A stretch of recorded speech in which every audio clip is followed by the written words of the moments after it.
so good of a week. Well, Monday was a pretty good day, if you don't count hamburger surprise at lunch or Margaret's mother coming to get her. There was stuff that happened in the principal's office when I got sent there to explain that Margaret's hair was not my fault. Besides, she looked okay without it. But I couldn't, because Principal Rice was gone trying to calm down Margaret's mother.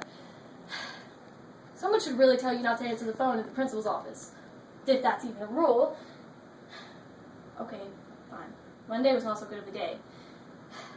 Which surprised me, because it started off with 2 lucky signs, which totally fooled me. First, there was exactly enough banana slices in my cereal. 1 for every spoonful. Then, when I got to school, my teacher announced, "The following students are excused from journal writing, so they may go to the art room to work on their Welcome to the Future projects." And I was one of the following students. So instead of having to think up things to write in my journal, which I hate, I got to glue and paint stuff, which I love. Margaret was in the art room too. When I sat down next to her, she threw herself across the Princess from the Future mask she was gluing sparkles onto. Remember the rules. Margaret's in 4th grade and I'm in 3rd, and she thinks that that makes her the boss of me. I hate Margaret's rules. You can't touch my stuff. She always says that. Why? I always say that. Because it's the rule. Why? Because you can't touch my stuff!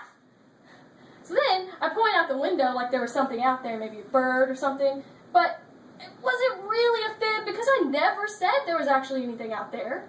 So while she was looking out the window at something, I accidentally touched her mask. Twice. Okay, fine. But then I got busy working on my project, so I wouldn't have to hear any more "Clementines, pay attention." Except I did anyway. Which is unfair, because each time I'm the only person in the whole art room who is paying attention. That's exactly why I could tell everybody in the middle of the Pledge of Allegiance that the lunch lady was in the janitor's car, and they were kissing. Again. No one else saw this disgusting scene, because no one else was paying attention outside the window. And then, when it was my turn to pass around the stapler, I could tell everyone that the art teacher had an egg stain on her scarf that looked, if you squinted, exactly like a pelican. Which nobody else had noticed. So then I got busy working on my project, and of course all I hear is, "Clementine, you need to pay attention." Just like all the other times, I am paying attention. I'm paying attention to Margaret's empty seat. She'd been excused to go to the girls' room, and when she left, she had scrunched up "don't cry" eyes and first don't cry mouth. She'd been gone a really long time, even for Margaret, who washes her hands 1 finger at a time. So then I came up with a brilliant idea. Can I go to the girls' room? And that's where she was, all right, curled up under the sink with her head on her knees. "Margaret, you're sitting on the floor!" She hitched herself over a little to show me that she had placed a layer of germ-protective paper towels under her. Still, what's the matter? She pressed her head harder down into her knees, which were all shiny with tears, and pointed up. And lying on next to the sink, next to a pair of "do not remove from the art room" scissors, was a chunk of straight brown hair. Uh-oh. Come out, Margaret. Let me see. I'm not coming out until it's grown back. Well, I think I see a germ crawling up your dress. And that made her jump out from under the sink. I got glue in my hair. I was just trying to cut it out. Margaret's hair was halfway down her back long, so it wasn't hard to notice that the whole chunk over her left ear was missing. "Maybe if we even dump a chunk over your right ear." And she nodded and agreed, and wiped her eyes dry and stopped crying, and handed me the scissors. So I cut. It's like bangs. Sort of. Except bangs are in the front of your head, not the sides.